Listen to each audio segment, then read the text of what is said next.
I was born and spent my formative years in the Bronx, but when I was 10, my mother moved me and my brother to northern NY because my father's killer was released from prison and she had family up here.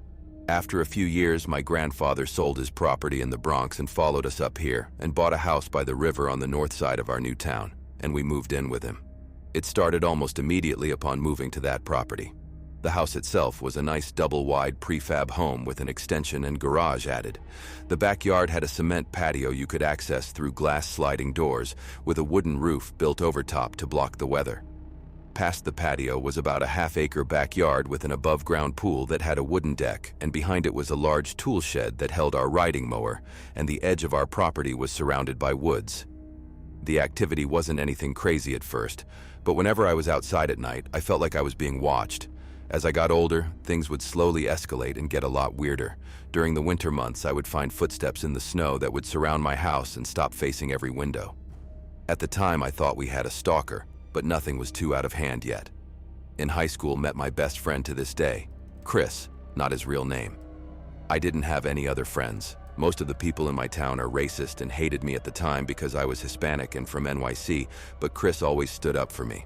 When we first started hanging out, we would explore the woods out back, and it always gave us a weird vibe, but we made it home.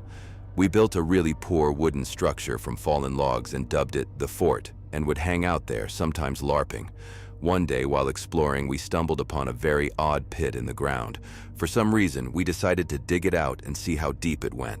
After getting about 3 feet down, we found a buried shopping cart that seemed to be blocking a makeshift tunnel. We freaked out and left. We decided to come back the next summer, but we either couldn't find the same spot or it was buried in. When we were a bit older, we would get into the stereotypical teenage guy shenanigans, including on occasion sneaking a beer or two from the fridge and drinking them in a second shed my grandfather had built in the backyard on the opposite side of the first shed by the edge of the woods for us to hang out in. Right outside of our hangout shed, that we just referred to as the shed, I dug out a fire pit in the dirt and circled it with rocks. This is when the activity started picking up. One night while we were in the shed, it sounded like someone was walking around the shed. Chris noticed it too, and we got quiet and gave each other the "what is that" look. After a short while, the footsteps and rustling stopped and was immediately followed with pounding on the walls. We practically messed our pants but stayed quiet for I can't even remember how long until the banging stopped. When we felt the coast was clear, we booked it to the house and locked all the doors. You would think that would keep us from spending time out there, but I think we were gluttons for punishment or were just extremely morbidly curious because we would keep hanging out in the shed. This would continue for a long time. Most nights we were out there, we would hear the rustling and footsteps, some nights the banging, but eventually it would feel normal. But one night, while having a fire out front of the shed, we saw it for the first time. It was probably midnight or later, and we were sitting with our backs to the backyard, shed to our right, house to the left, and the tree line that separated the property from the neighbors in front of us. As we were sitting there, I could hear rustling right in front of us. When I looked up, my heart sunk, and I froze. There was a really tall and gaunt figure standing in the tree line facing us. At first I thought I was going crazy, but it slowly leaned forward and I could see its face, or lack thereof, pointing right towards us. It was tall, thin, and naked, I think. It had absolutely no facial features, and its skin was so dark you couldn't see texture whatsoever. It was as if it was made out of a 3D void. I thought I was going insane, but that's when I noticed Chris had already started booking it to the house, so I followed suit. As I said, that was just the first time. There were many other sightings after that. Most of them on nights we would have a fire, although we moved to having fires in an old, rusty, intricate chimenea the previous owners of the house had left for us on the stone patio. When we were a bit older, Chris started dating a girl I'll call Vanessa. Vanessa would come to hang out with us on the property all the time, but there's one night that's hard to forget. I was alone in my room. Chris was in the shower across from my bedroom, and Vanessa was in the dining room, which was out my bedroom door to the right. Right next to the bathroom door off of the dining room was a small laundry room that had a second back door that led to a small wooden porch that had steps that led to the stone patio. We always kept that door locked. As I'm sitting in my room, I hear a huge crashing sound and Vanessa screaming. When I ran out to see what was going on, she looked pale as a ghost and yelled, "Something busted it open!" I looked in the direction she was staring, and the back door in the laundry room was wide open. I know this part was reckless looking back, but in the heat of the moment, being freaked out and knowing it was probably the thing that's been watching us, I grabbed the little .22 rifle my grandfather owned, and I shot into the woods away from the properties, yelling at whatever it was. Chris was out of the bathroom, wrapped in a towel at that point, and he yelled at me, "What the heck are you doing? If that's a person, you can kill them." He was right, but the way he worded it was telling. Saying if that's a person implied he had the same thought that I did. It wasn't a person at all. Years later, after I graduated and Vanessa left Chris, I started dating a girl I'll call Nicole. That's important for a little later. One night towards the end of the winter, I decided to stand on the steps outside of the sliding doors to smoke a cigarette. As I'm standing there, I hear what sounds like a musket go off, and I watch as snow from the tree line flew as if something large was shot through it. I ran inside, and like an idiot, instead of calling the cops, I called Chris. He came right over, we grabbed some rifles and flashlights and went to search the woods. We found no one, but what stood out the most was there were no footsteps in the snow anywhere near where the blast came from. He stayed with me for the night to ease my mind, but I thought about it often. A few months later, me and Nicole got closer, and I told her about all the weird stuff that happened on the property, thinking she would think I was absolutely insane. She told me she in fact didn't think I was crazy and that she wanted to see it for herself. I explained that the thing would often come out when I had fires, and she suggested having her two best friends over for a fire that night on the patio. That night, we were sitting on the patio, fire in the chimenea, chairs facing the tree line, and we're having a good time, laughing and chatting. At some point, as I glanced at the shed, I noticed the creature as it walked straight along the tree line from the shed towards the house. I actually cracked a smile this time, thinking to myself that this is the moment I know if I'm actually crazy or not. It finally made its way right in front of where we were facing. It turned its head in our direction, then kept walking past the edge of the house. Without saying a word, I turned to look at Nicole. She had a look on her face like she just witnessed a murder. Pale, jaw dropped, eyes wide, just staring in the direction I saw it. And before I could say a word, she yells, "Nope," and ran inside. We never had a fire together again. A few weeks later, we went to a Civil War reenactment that happened every year at a local state park in the town. While I was there, I stumbled upon a book I had never seen about local history. In the book, I read a story about the natives that lived in the area before the town existed. As the story went, there was a tribe that had land in that precise area, and one night French soldiers made their way down the river and burned down a longhouse with everyone in it. On the page after the story, there was an old map of the area the natives lived at the time and the approximate location of the longhouse. And as I looked at the map, I recognized the area. The river was the same river across the road from my property, and the longhouse was practically in the same area I lived. At that moment, it was like everything clicked. I'm living on a property that was once the site of a massacre of indigenous peoples. The massacre included a lot of people burning.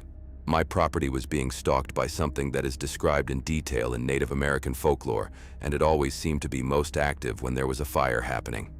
How this all ends is telling in itself. A few years later, after I failed out of college, living back with my grandfather, I was in a rough patch and drinking a little too much. One day I drank a lot and passed out. I feel like this would be a good time to say we didn't have working fire alarms. I woke up out of a dead sleep, stone cold sober with a weird feeling. I walked out of my room and saw my grandfather in the kitchen fighting a huge fire on the stove. As I ran up, he was about to throw water on it, but I stopped him knowing it was a grease fire and grabbed the salt. As I put out the flames, I looked up in horror. I noticed the inside of the vent fan was glowing and the fan was still on. I yelled to my grandfather that we had to leave now. I grabbed the wireless house phone and I ran him out front. When we got out there, I went to call 911 and I realized the phone was dead. That's when I did something stupid. I thought to myself about how our neighbors are never home, and we lived practically in the middle of nowhere, and I knew where the other phone was. So I ran back in. When I got inside, I had to use muscle memory to get to my room because the smoke was too thick to see through. All I could see was the kitchen glowing through the smoke. When I made it to my room, I grabbed the blanket and shook. I saw a glimmer that had to be any remaining light reflecting off of the phone screen and caught the phone. I ran back outside and called 911.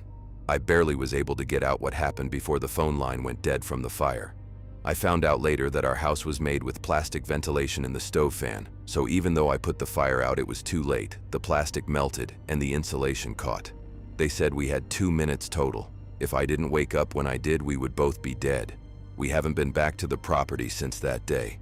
But there's something disturbingly and morbidly poetic that I almost burned to death in that very house. And I to this day feel that it was all connected to the Wendigo. The camper who didn't exist. Number 2. In July 2025, myself and my group of friends went on a camping trip together at Bear Brook State Park in Allentown, NH. In total, there were 7 of us. Myself and my friends Joe, Danny, Mitch, Nate, and Mac, all aged 18-20, and Mac's dad, Ben, in his mid-50s. It was the last night of our trip around 12:15 a.m. I was half asleep in my tent while Mac and Ben were at the campsite waiting for my other friends to come back from the bathroom so they could take one more person with them to go out as a group to take our full trash bag to the garbage up the road. The bathroom was just across the road from our site, visible from all our tents, and only took about 30-45 seconds to walk to, so it was very close.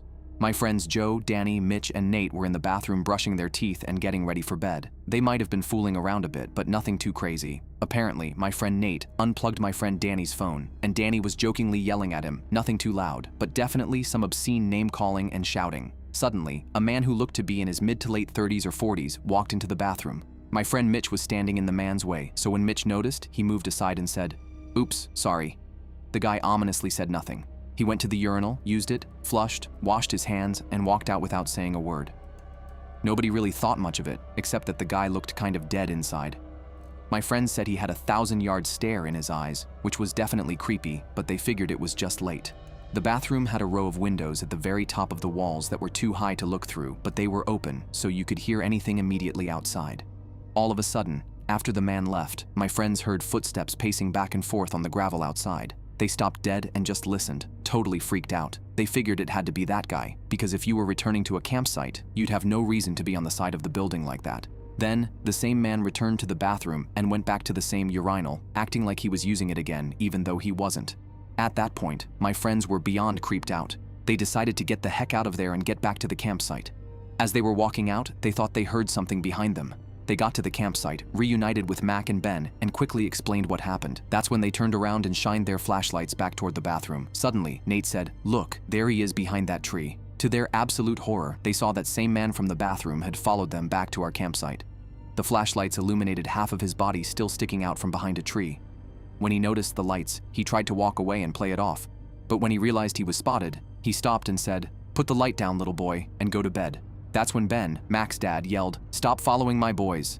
The man replied, "I was going for a walk when I heard them hooting and hollering in the bathroom being super loud this late at night." Ben called him out on what he believed was a total lie, saying something like, "Yeah, right, totally," because he didn't believe the man's story for a second. Then the man turned around and left, walking off into the pitch black without turning on a flashlight or anything.